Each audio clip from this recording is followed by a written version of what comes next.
Welcome to the Dream Power Show, where your dreams turn into reality. Here is your host, Debbie Spector-Weissman.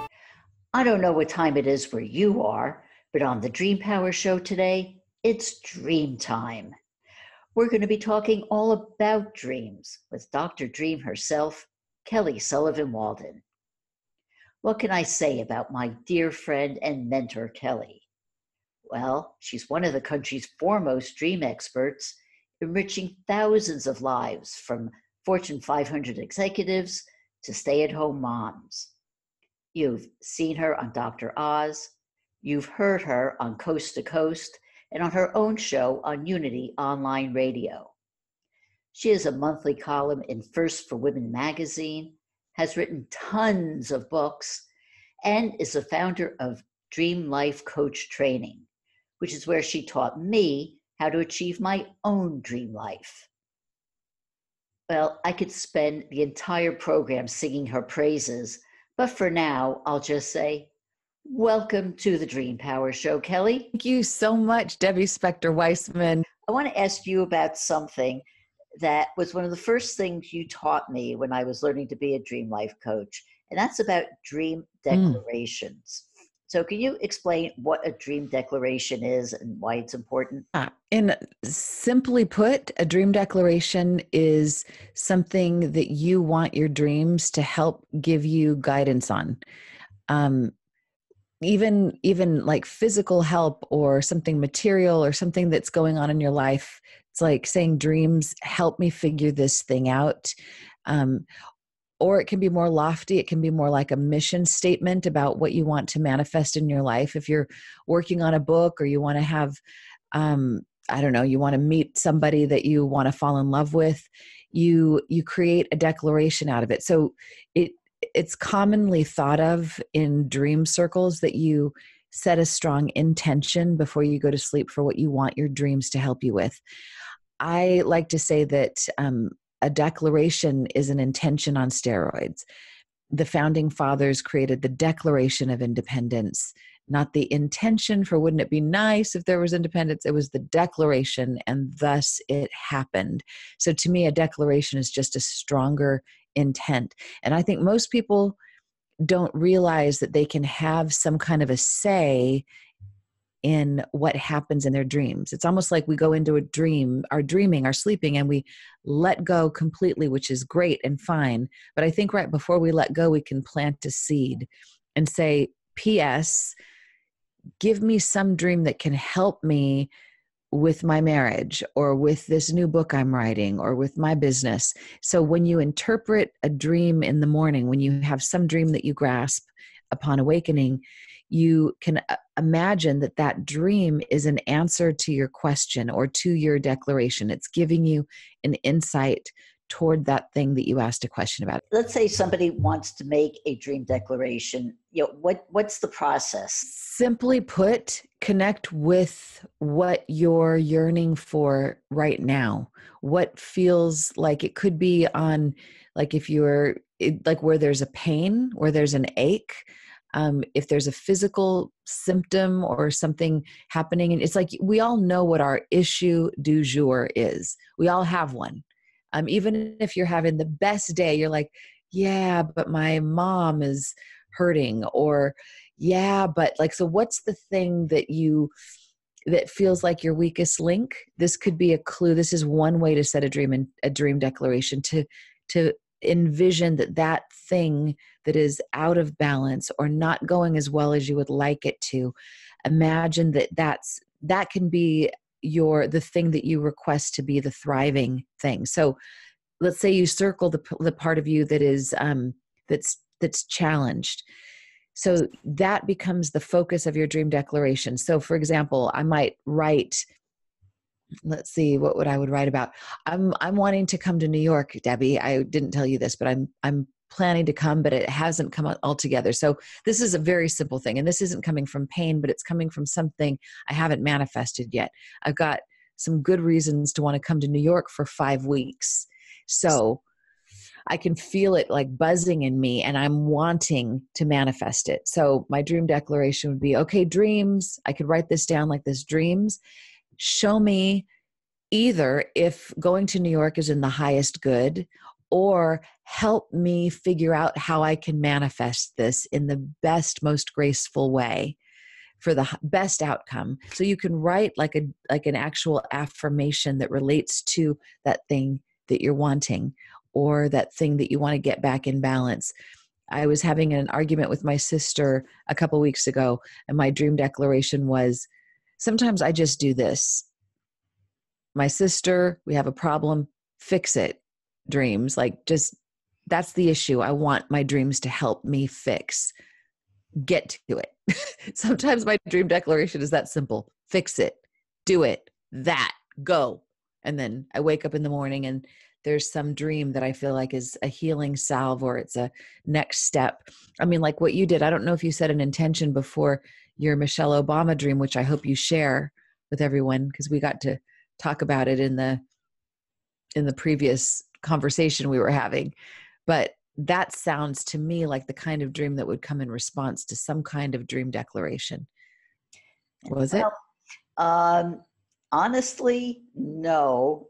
Although maybe it was not intentionally, not expressed dream declaration. But since you mention it, let's go over my Michelle Obama dream and let's see what kind of take you have on it.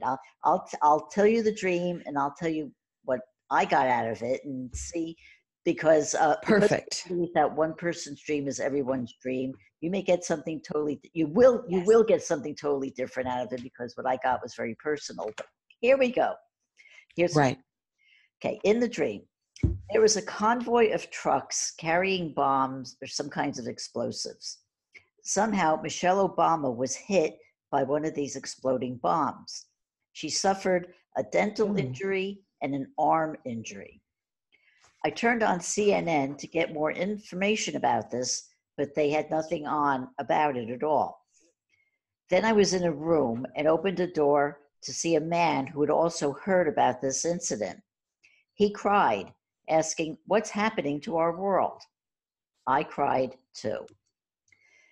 Now, one thing we didn't talk about, usually when we talk about dreams, you give the dream a title. And I didn't give this dream a title when I went over it, because I just started thinking about. Let's give it a title and a subtitle. Yeah. I call it the explosion, and the subtitle could be, underlying causes. It's the first thing that popped into my head, way after the fact. But anyway, here's what I got out of it. I would see that movie. Yeah, and it was very personal. First of all, just to start unpacking it, that I turned on CNN and didn't hear anything about it, said to me that this isn't a premonition dream. Oh, wait, that was in your waking life? Yeah, no. Wait, so the turning on CNN, that was when you woke up? No, that was in the dream. I'm saying when I'm trying to analyze this dream, I said that in the dream, I didn't hear anything about it on CNN, told me, okay, I don't have to worry. It's not a premonition dream. Nothing bad's going to happen to the real Michelle Obama. This is a dream about me. And, so I have to look at all the symbols. Well, what does Michelle Obama mean to me? What do the bombs mean to me? What does every single aspect of this dream mean to me?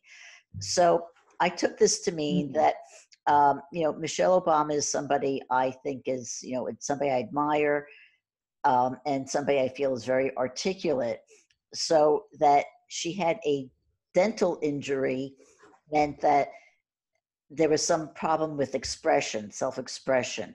And the arm injury I took to mean in terms of writing, because you would write down things. So I took to mean that aspect of me, that part of me that wanted to articulate something, was having trouble articulating it. I was being impaired by something. And the explosive bombs meant that it was something that needed to burst out of me, but wasn't. So, and there was a man in the dreams. I thought, well, maybe it has to do something with a man. And he was also, upset about this situation that was going on. to the point where he was crying about it. So it was an emotional thing. So it got me to thinking, well, what is it that is inside of me that I'm not expressing, that I probably need to express, but something has been keeping me from expressing it? And just, without thinking about it, the thing that came into my head was, I need to talk about, or need to write down about my father's death. And the background story is my father died when I was 11. He had a heart attack, and it took me until I was 55 years old to actually mourn his death properly, because I had held all those feelings that had been worked up about it inside me all those years. And it took a long time. I thought, well, maybe I'm not done expressing this. So that day I sat down and I wrote down what happened and how I felt the day he died. Writing about it again brought up all of these emotions and, made me cry. So it was a chance to reliving it was, it was a cathartic experience to be able to write that down again and to get all of that out. Like I said, one person's dream is everyone's dream. So what are your thoughts about it? So to me, if it were my dream, I am struck with the wordplay of Michelle Obama. Like she's the bomb and explosive, and she's so if everyone in the dream is us, if it's my dream, then Michelle Obama is the bomb. She's the bomb part of me that is getting bombed, but so the bomb can be two things. It's like you can bomb, meaning you can fail, things can go down horribly, or you're the bomb, like you're explosive, you're amazing. So to me, this is a dream about power and what to do with it and how to be with it. Michelle Obama is one of the foremost female leaders on the planet. And so she, to me, it's about like what happens when you stick your neck out, what happens when you are a public figure in a big, unabashed way. There can be potential injury. To me, teeth, anytime there's teeth falling out, and there's a dental injury. So my leaning when there's any teeth issues in dreams is that there's some survival issue at stake. To me, teeth are very much related to caveman primal issues of how am I going to survive? How can I survive without my teeth? I can't bite through. I can't bare my teeth. I can't eat. It's like, so I feel like there's a venting happening where there's a releasing of primal issues of survival. And also the arm to me it's many things, but it's about reaching for the love I want, reaching for the support I need, reaching for my dad and my mom and comfort. Like, hello, I'm here too. I'm also grieving. I also need attention. And then if I'm going to step outside of if it were my dream and just focus on you, if I may, for a second, from my perspective, in the extended version of my dream, Debbie in my dream is such a giver and such a loving person, is such a supportive person that I think sometimes there may be the Debbie in me sometimes people might say, oh, she's here to just give and love and do. And she doesn't need anything. She's fine. Debbie's fine. But to me, this arm injury is about reaching out for support, reaching out for getting needs met. Like, no, I also need something. And I think there's the fact that it's not on CNN. What is that saying? The revolution will not be televised. The internal and external revolution will not be televised. This is an internal process that is about transformation. And sometimes transformation happens because you got to drop a bomb on everything. You got to start over. You got to just drop the old foundations, break it down to the bottom and start over. And so I think there's some radical movement happening here that relates to leadership. And I think it's sad because we're attached. I'm attached to the existing structure of things, but I know that the bigger part of me knows that sometimes destruction often precedes creation. And I name it good. I name it a rainbow that maybe just hasn't happened yet. So I'm looking for what would expedite the rainbow from coming out. There's an internal revolution, and it may not be televised, although this is your TV show, so it is televised. And there you have it. Well, I tell you, you just did something there. You showed that, one, dreams are a living, breathing thing, and they go on. And even if you have a dream one night, you can go back to it and learn more about it because there's so many different layers. You've shown that there are so many different layers to a dream. And this is why you are America's leading dream expert. And we're so lucky to have you. Wow, thank you, Debbie. How can people find out more about you? Easiest way is to go to my website, kellysullivanwalden.com. And if that's too hard to spell, you can go to ihadthestrangestdream.com. All roads lead to the same place. There's free downloads that you get when you sign up. There's especially the dream declaration meditation. And also there's lots of videos on dream content that people can get when they sign up. That's one way to be on the cutting edge of the stuff that I do. We've been speaking all about dreams with Dr. Dream herself, Kelly Sullivan Walden. We'll be right back with our next guest.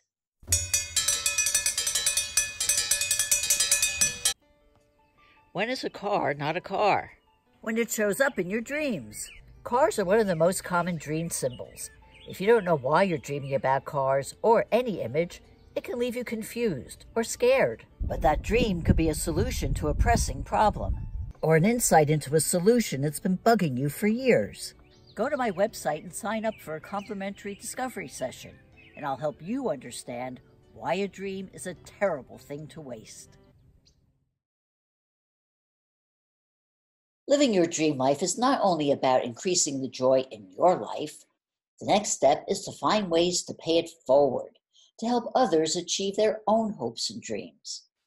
That's exactly what my guest today, Tess Cacciatore, has done. Tess is the founder of GWEN, the Global Women's Empowerment Network, whose mission is to utilize the power of technology and multimedia to enable people to share their stories and transform their lives. Welcome to the Dream Power Show, Tess. Thank you so much. It's good to see you again. I love that you have this show. Thank you for inviting me. Oh, you're quite welcome. Tess, not everyone is ready to pay it forward like you had. What made you decide to create GWEN? Well, that's a long journey question and answer, but I guess in short, it started off with me doing work when I was a teenager, doing give back when I was in high school, living in Des Moines, Iowa. Our high school, Catholic high school, had us do all these different programs, and I got really in touch with working with young kids and special needs at a very early age, and it transpired into having another foundation as well, World Trust, in 1993. GWEN became this culmination of being able to take my story to the next level. I released my book, Homeless to the White House, in 2018 in June. And it was the part of where we start to think about our power of revealing our pains and our stories so that we can heal. So Reveal to Heal is our big hashtag. And I just wanted to give a safe place for people to be able to talk about their programs, their lifestyles, and most importantly, the trials and tribulations and their abuses that they've gone through in life. And to be able to give a safe place for men and women. Just because we have women in the title of the name of the organization, we do GWEN with the men. I always have to say that because it's important to do it for humanity. Well, why do you feel it's so important for women and men to share their stories? I think that men and women bring a beautiful synergy together. That's why God provided us with both sides of the spectrum. And I think it's really important, especially in today's age. I love the Me Too movement and what's happened with the women empowerment. I think it's absolutely fantastic. And in addition to that. I really feel like it's a time for men to be able to tell their stories as well. There's been a lot of people in our group. We have Gwen men. There's a lot of men in our team and on our staff that are coming to the place where we need to empower one another. We need to nurture one another. And we need to realize that there's men that are abused as well. And so I feel like Gwen can be a voice for men so that we can come together and really understand what the other side is saying. There's abuses on both sides. So I really think it's really important for the healing to have both sides to come together. And of course, to nurture our children is really important. I believe through our programs and through our missions and our workshops that we're going to be able to empower more children. I've been working with children since 1993. It's really important for the healing of the children because they get to stand up, have their voices heard, and they get to stop the cycle of abuse because abuse is generational. We take on the abuse and the habits of our parents and our ancestors. So if you know a world that is not of abuse and bad language and putting yourself down or whatever, you don't go to school and become a bully. You don't become an abuser in your adult life or in your older years. You become someone who's a genuine human that's filled with love and life and purpose and passion, and really realizing that we're on this path as our own journey, but as a collective humanity. So it's important for us to be able to work across the aisle, so to speak, with all genders, all forms of life, and to really nurture ourselves and our children so the cycles of abuse can stop. Yeah. Abuse of women is really, it's an awful situation. What steps can women do to end the cycle of abuse, to actually take control of their lives and get out of a situation like that? So there's several signs that one can look for if you're in an abusive relationship. There's the ones where you don't feel safe. There's the ones where you don't feel like you've been heard. There's especially when you start to feel like you're into the relationship and you're not operating as if you are yourself. You might be insulted by your partner. You might be sequestered and told not to go out with your friends or don't see your family members. If you start to feel like you're being isolated and someone's controlling your life, that's a good sign that you're in an abusive relationship, because a healthy relationship should be able to allow and encourage nourishing relationships around you, whether they're your girlfriends, your boyfriends, your family members. You know, an abusive relationship will often sequester you. This is what's happened in my own life. I can speak from experience that I had to look back and see the signs and put them up as roadmaps for other people to recognize them so that they could see that there are traditional signs. It's not the same in every way, but there's certain goalposts that you can look at. And if you feel not safe, you feel, especially if it's verbal abuse, if they start to insult you, they start to make you feel bad for the way you dress, the way you talk, the way you act in public. Those are also signs. So you want to really make sure that you're in a healthy relationship. And if you're not, you can do a variety of things. You can go get counseling. You know, perhaps if you really love this person, obviously, maybe they'll be willing to go to counseling to see that maybe their patterns from what they were taught as a child could be broken. And if they're willing and able and have the tool sets to learn how to get rid of that abuse, that's really worth the try. If it's turned into emotional and verbal abuse that's turned into physical, then it's really important to be able to get out of the relationship. If the counseling hasn't worked, if interventions haven't worked, if communication hasn't worked, then you need to figure out a safe way to leave. And I don't want to jump ahead because I know you have a lot to ask, I'm sure, but I do want to talk about the Gwen Alert within this interview because it's the reason why we created the Gwen Alert. Well, I was going to ask you about the Gwen Alert. It was one of my next questions. So can you explain what it is and how that helps people, why it's so important?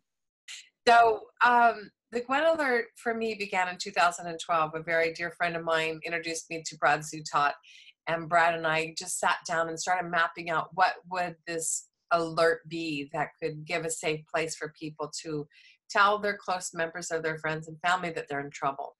So the original version was you load up your Gwen 5. It's 5 of your trusted family and friends, and you load it up into the app. And if you're ever in an emergency, you push a button and it sends an instant text message that says, Debbie's in trouble, she needs your help, and here's the location she's at. And we got great response. We really concentrated on domestic violence and campus safety at the time. Now, during that time, I always feel like I'm a little farther advanced than when technology can grow up, because I saw where technology was going and I wanted to have video and voice activation. So fast forward to just this last couple of months, which were in August of 2019, for those of you who are listening to this in the future, we launched the Gwen Alert version 2. So we still have the same Gwen 5. We still have the ability to have that instant text message. But one of the things that we were able to do was to put video surveillance. So when you push that Gwen Alert, you're instantly being videotaped of your surroundings. And the great part of this is that it doesn't stay on your phone. It goes straight to our safe servers in our cloud that you can retrieve if you need to for evidence. So if you're in a domestic violence relationship, for instance, a lot of times your abuser will be watching your phone. They'll be watching every move. They'll be watching who you're talking to. So this is very covert in the sense that you won't be able to find any video on your phone. And we will save it for you if you need. You have the option to save or delete the file. And we encourage everyone that if it isn't a dire emergency or you don't need it for evidence, to delete the file so that we have plenty of space on our server to be able to have space for other people that might need it. The other cool features that we have is a video button. If you're walking to your car late at night, if you're on campus in between classes and you're walking and you feel unsafe, anytime that you feel unsafe, you know, in this day and age, we have a lot of places in public where you don't feel safe. You can push the video button and it records everything. So this is kind of a precursor to pushing the Gwen Alert. You're saying, okay, I don't feel safe. Nothing's happening yet. My intuition is kind of tickling me. Let's see if we can put the video surveillance up. You then at the end of that time have an option to save or delete. We also have a non-emergency text message, which I love. This feature is the ability to text your 5 people in an instant, and it might say something like, I just landed in Spain, I'm on my way to the hotel, everything is great so far, I'll keep you posted. Or it could be, I'm going on a blind date and this is the person's name, this is where we're going to be. If you don't hear from me by 11, contact me. And then you can educate your friends in your Gwen 5 about, you know, hey, I'm going to text you back and say, I'm home, I'm safe, I'm okay, or the date is going great. It's just a way for you to discreetly communicate with your Gwen 5 and let them know how you are. Then we have now a new feature where you can push a button, you're directly connected to 911. So when you're sending out to your Gwen 5 in this place of emergency, what's really great is you have 5 people that can come to your rescue where you're at the same time call 911. So you have 5 iterations of people calling to say, hey, my friend, my family member is in trouble. They're at this location.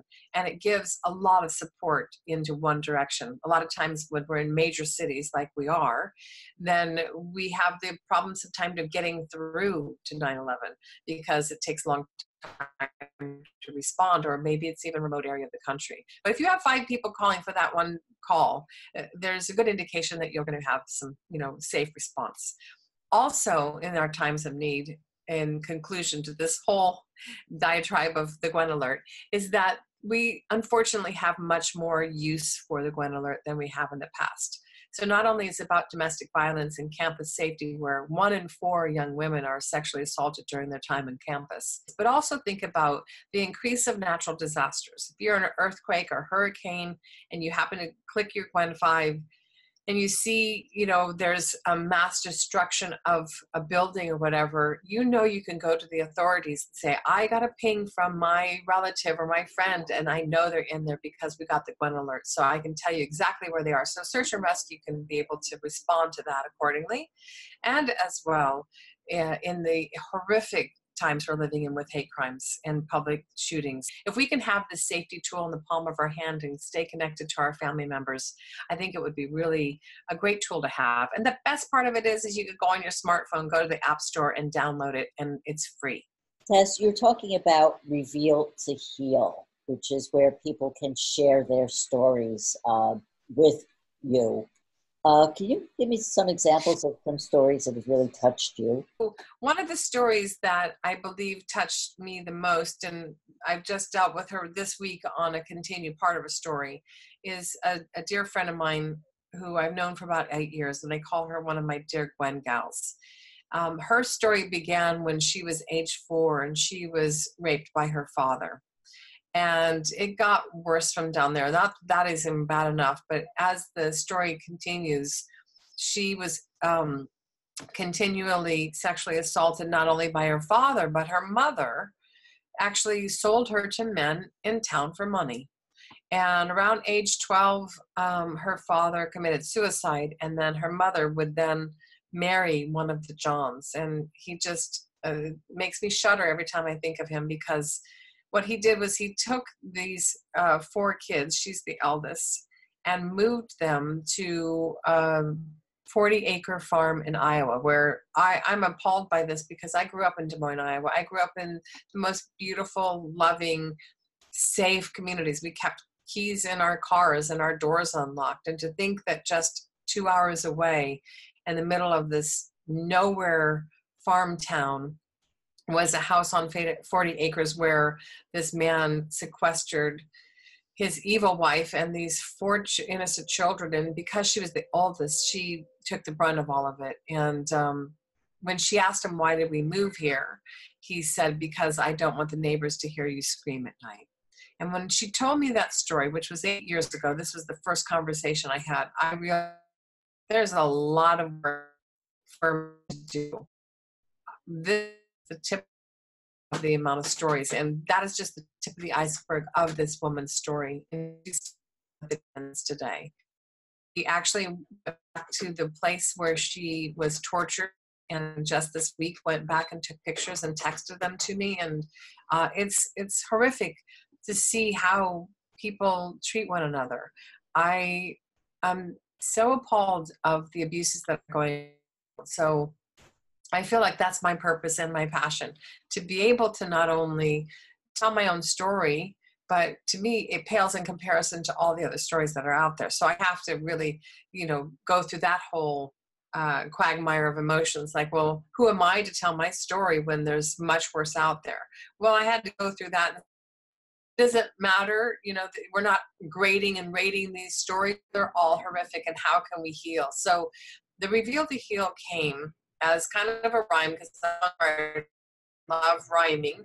And it came through this whole process of being able to reveal our story, to really reveal our inner truth and get to the inner beauty and to love ourselves. Self-love, self-reliance, self-empowerment is really the cornerstones of what we are going for. So ideally, within the next year, we're going to have this dream platform that I've been wanting to do for a long time, where people will be able to upload and tell their stories.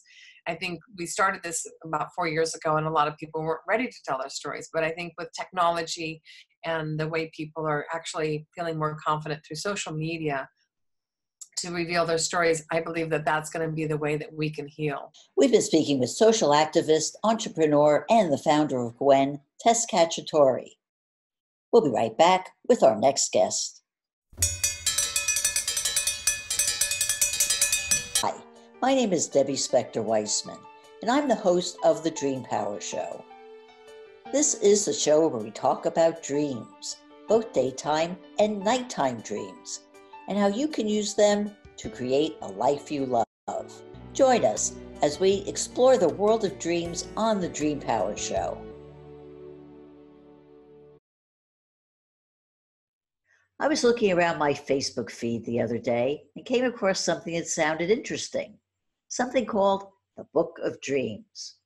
Well, anything about dreams is going to pique my interest, and I was pleased to discover that it was created by 2 old and dear friends of mine, Margaret Dundas and Emily Grieves. Before I bring them on, I'd like to tell you a bit about them. Iva is a photographer and filmmaker. She's the producer, writer, and director of The Road to Quero, A Journey Home, a documentary film about the Quero ceremonies and healing for ourselves and Earth.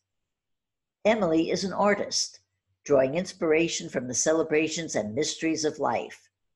She's been a practicer of shamanic healing and a hands-on energy worker since 1997. Welcome to the Dream Power Show, women. Thank you. Okay, well, Wonderful to be here with you, Debbie. Oh, thank you. I'm really intrigued by your new project, the Book of Dreams. Can you tell us what it's all about? Well, I can start a little, and then Emily can chime in. Okay. Actually, it's not that new. We've been doing this in some iteration for about 10 years together. And the idea is that comes from the Toltec concept that your greatest work of art is your own life. And that the way you achieve that, one of the paths is through how you dream your life. And the Toltecs called this sort of self-inquiry and this creation of your own life, they called it the Book of Dreams. Is that right, Emily? You want to add more?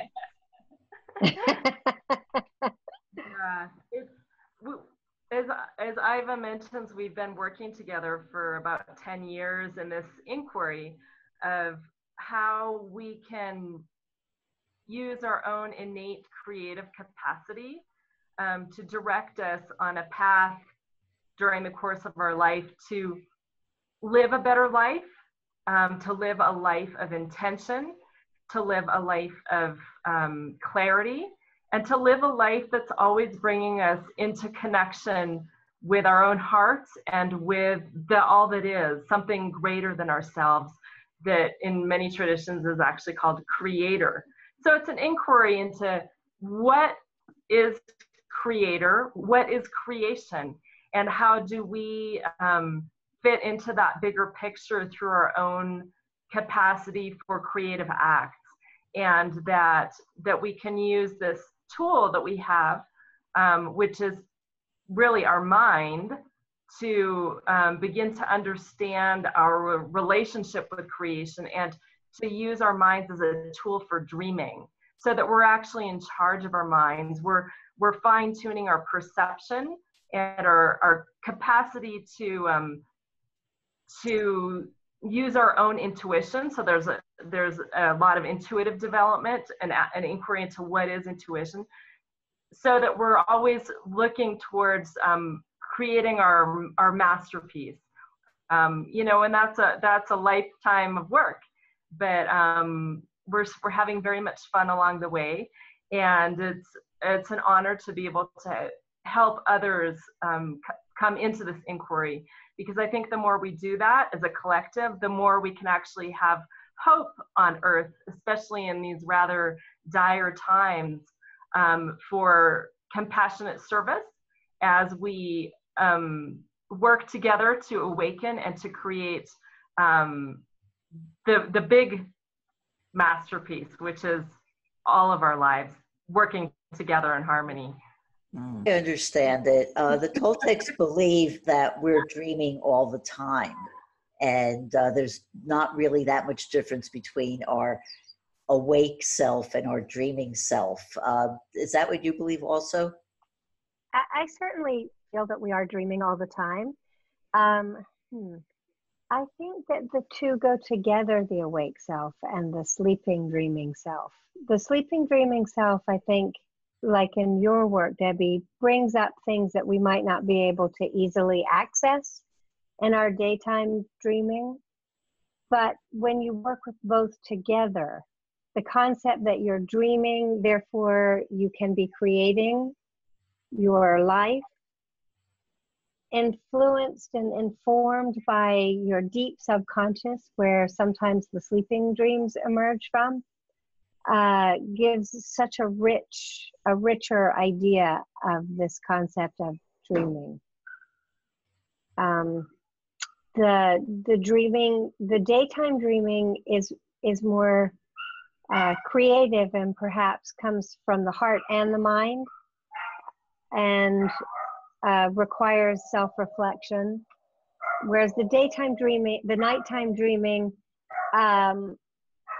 gives you clues, little keys into what you might be working on that you didn't even realize you were working on. And you do a lot of work with horses. So what messages do the animals in the animal world have to tell us? I think they're really waiting for us to catch up. They watch us and they're like, oh my goodness, these crazy humans who live with their minds and their egos. And there's all these other senses and all these other dimensions, really. I really think that horses travel between many dimensions. And if we allow ourselves to just get very quiet amongst them, they kind of share this traveling with us. I don't really know how to articulate what that exactly looks like or means, but it's a very powerful, creative, and heart developing method for enhancing your life or changing your life or growing your life. This question to you, Emily. As an artist, how has your focusing on dreaming affected your art? I began over the years, I've been working on ways, and specifically working with Iva around what we call shamanic creativity to begin with, but trying to find a way to merge creative work, painting and artwork, and in my case, visual art, with healing, energy healing, healing of the self. And I discovered a number of years ago now, a teacher, Shiloh Sophia, who introduced me to this method called intentional creativity. And I ended up studying with her and becoming certified as a teacher in that method. And it really uses meditation, guided visualization, and dreaming as a way to bring one into image being revealed, that the inquiry, whatever inquiry you have in your life about any situation in your life, that you can dream and discover and kind of like cross the threshold into another dimension, bring back information and image, and begin to paint it. And that then seeing that information portrayed visually gives you more access to deeper places within yourself. So it's this cyclical way of accessing information that's really based in dreaming. And so it's changed my own life. I mean, the healing has been really, really deep, and it's changed my, even my style of artwork. It's deepened the energy of it. And it's given me a way to begin to work with other people to share this path. And so that's part of what we include in our work in Book of Dreams, is this intentional creativity to begin with an inquiry, and to move through a process of dreaming and drawing, collaging, bringing into visual form as a way to perceive more deeply the information coming forward.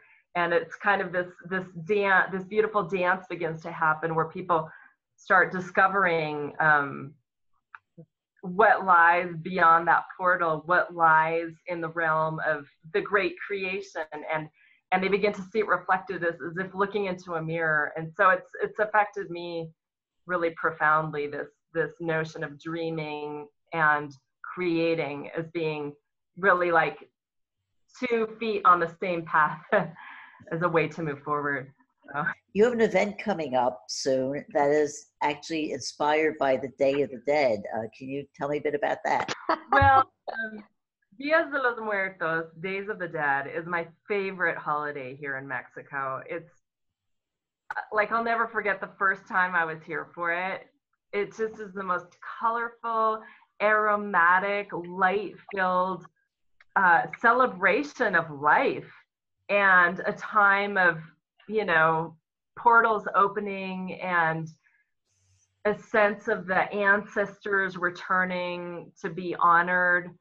And of course, an opportunity for one to honor one's own family members, loved ones, who have departed, because the belief is that they literally come back during that time. And so the preparation of the ofrendas, the offerings, the altars, are specifically to welcome back those spirits returning to this realm with sweet things, favorite dishes. And it's also really an opportunity for one to contemplate, you know, that ometeotl, that line of between life and death, and to look at both angles of it. You know, another Toltec belief from the Toltec philosophy that grew out of this part of Mexico is that we are always walking with the angel of death just behind our shoulder, and that our life is, you know, but a loan to us, and that in any moment she can, you know, call us back and take us back over to the other side. And so the idea of walking with that awareness that death is always with us is so that we live our life to the fullest, that we really, you know, get the juice out of every moment, and you know, do our best to just live a life of joy and creation. And so to celebrate the opening of my new creativity retreat center here in Teotihuacan, Via Las Campanas, Iva and I had this idea. We've been doing Book of Dreams retreats in the spring, and we're like, well, why don't we celebrate the most creative, you know, dream of the year, which is Dia de los Muertos? And so we're really, really excited to be able to, you know, invite people down to explore Book of Dreams with us during these particular dates, where we'll be participating in the village festivities, which include an amazing procession around the village with these giant skeleton puppets, and, you know, altars. We'll create our own altar. It's just filled with candlelight and copal incense smoke, and the scent of fresh fruit like guavas that are on the altar. And we'll also be visiting Frida Kahlo's house, the Casa Azul Museum in Mexico City, and exploring Frida Kahlo as a person important in this idea of intentional creativity. Creativity is a way for healing, and also just her own walk along that line between life and death. She herself was a huge fan of this particular holiday.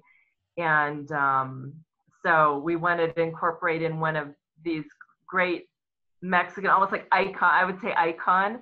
I would call Frida Kahlo an icon, but a symbol in her own right for the very inquiries we'll be making around life, death, dreams, and creativity. Somebody is interested in joining you on this journey. How do they find out about it? In fact, either Iva or I on Facebook, or probably the easiest way is to go to my website, where all the information is. And my website is EmilyKGrievesArt.com.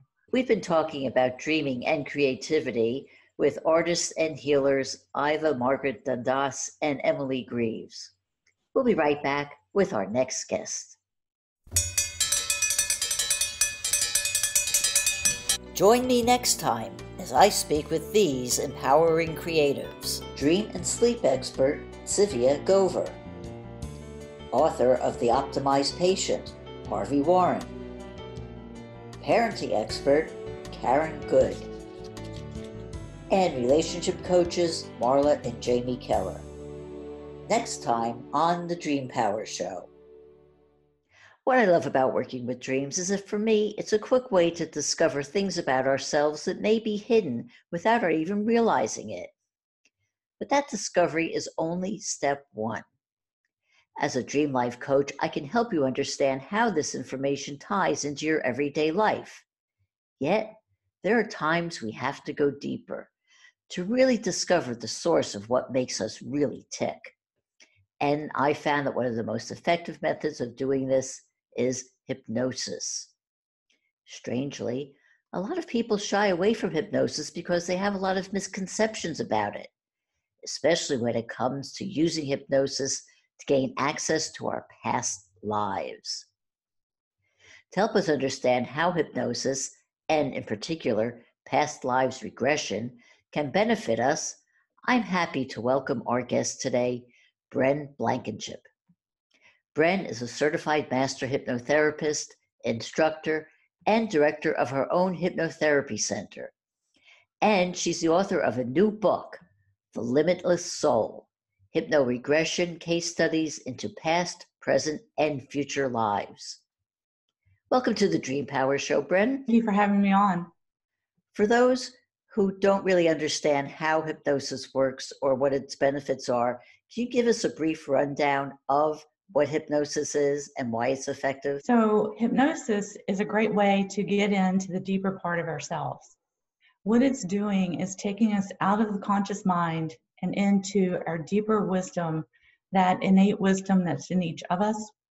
And it's a way to see things from another perspective and clear them, change them, move forward using what you learn in the session. And how is this effective in being able to uncover things for the person? At a conscious level, sometimes you don't recognize where an issue started or where a pattern began.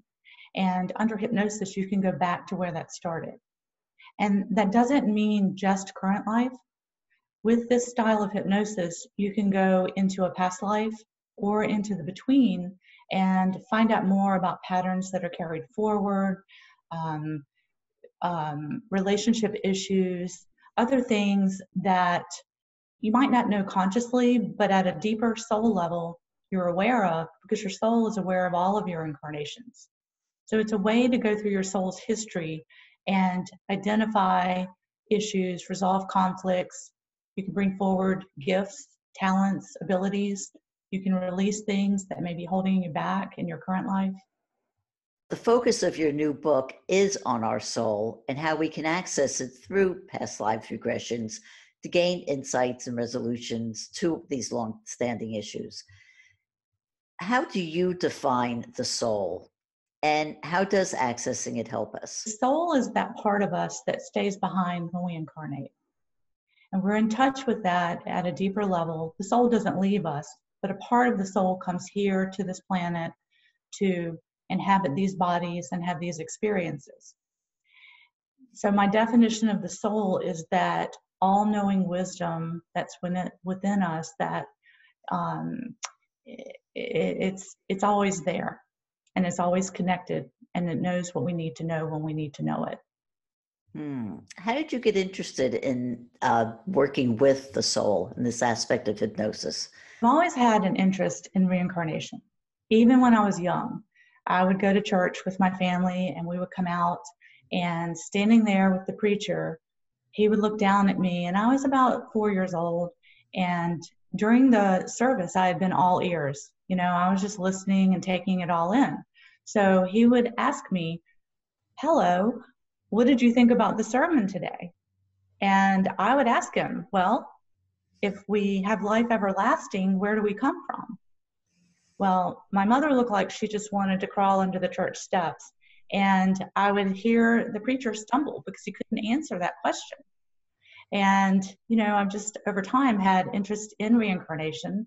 And then as an adult, I found out there was this thing that was called past life regression. And I was really excited to study it. You have actually developed a technique, a different kind of past life regression technique called soul. The full name of it is Soul Expression Spiritual Regression, or what you call SESR. What is this, and how does this work? There are times where a past life session just isn't enough. It's not enough to get to some of the deeper mysteries that we have regarding our soul, deeper questions that we have. So with SESR, it's a current life assessment. It's a way to go in along the soul's history into the spirit world, into the cosmic realms, and connect with the soul, ask questions, find out more about why we're here, and find out about our unique qualities, our attributes. And it's a magnification of one's soul in their physical body. In doing this, it's not just about connecting, it's about bringing in that soul energy into the physical body so that you're more connected, you're a magnification of that soul's energy, and it helps you to align with your soul's purpose, so that you're finding and following your soul's purpose as you're making choices and moving forward in your life. How is your system different from other kinds of past life regression techniques? So there are a couple of different ways that you can experience a past life session. And with the assessor, you may or may not go through a past life to get to the end of the past life, to the death scene, and go into the spirit world. That's one way to access the spirit world. But with assessor, you're able to move more quickly into the spirit world and then have a view of all of your lifetimes. In soul reflection, you can review past lives. In the soul awareness area, you have an awareness of all of your abilities, all of your lives, all of your qualities of a soul as a soul, and what you've brought in for your current incarnation. So it's like a current life review that is taking place now, instead of waiting until the end of this current life where you die, you go into the cosmic realms, you meet with your guides and review the life. So midway through this current life, you can have this assessment, and it's a way to take advantage of that wisdom and apply it to your life moving forward to be clearer in your choices, be more connected in your life, and know that help is available. Bryn, in your book, you detail case studies of people who've benefited from understanding their soul's journey. Can you give us a couple of examples of how this works? Clients come in for all kinds of things. They come in to learn about their soul's purpose, find direction, get over fears, understand fears and worries that seem to be coming from nowhere. And through that, I've had clients give me incredible detail about why they're here, what they're coming to do, and how that pre-planning of our soul's experience here on earth works. So one of the clients in the book that she just gave such an eloquent description of this is Claire. Claire speaks about how in pre-birth planning, she worked with the Soul Advisory Council and her spiritual team to bring in what she would need into her suit, which is an invisible suit, which she referred to as her birthday suit. So in this suit that's with us when we're born is everything that we're going to need along the way. And we have access to that when we're in the womb. We have access to that just prior to incarnating. And during our lifetimes, these attributes will be made available as needed. So if you are a person that is seeking direction and you are musically inclined, and all of a sudden you write a song or you play some music, you don't know where that came from. It could be that you brought that in with your birthday suit because it just flowed through you because you had a nice connection where you're basically channeling your soul to gather that information and put it into a tangible form. It doesn't have to be music. It doesn't have to be artistic. It can be other things that we develop too, like chairs. The idea of a chair came from some person. They developed a chair, and then someone else decided to make a specific kind of chair. Well, those ideas were sewn into their birthday suit before they got here, and then all the people that were going to help them to make that chair and get it out there, or write that jingle and get it out there, or even like the internet. Someone designed that, brought it in, and then it was implemented here on earth along with all the other helper souls that were going to come forward to make that happen at the right moment in time. So we don't do it alone. We plan these things out with others who are here to help us. I think we have just skimmed the surface of what you do, and we're just about to run out of time. So my final question is, how can people find out more about you? They can go to my website, www.brynblankinship.com, BrynBlankinship.com. And I'm in Wilmington, North Carolina. on the East Coast of the United States. And the book, The Limitless Soul, is available through Llewellyn Publishing, and it's on Amazon. We've been speaking with Master Hypnotherapist Bryn Blankinship about past life regression and about our soul on the Dream Power Show today. I hope you've enjoyed the program. Until next time, this is Debbie Spector-Weissman saying, sweet dreams, everybody.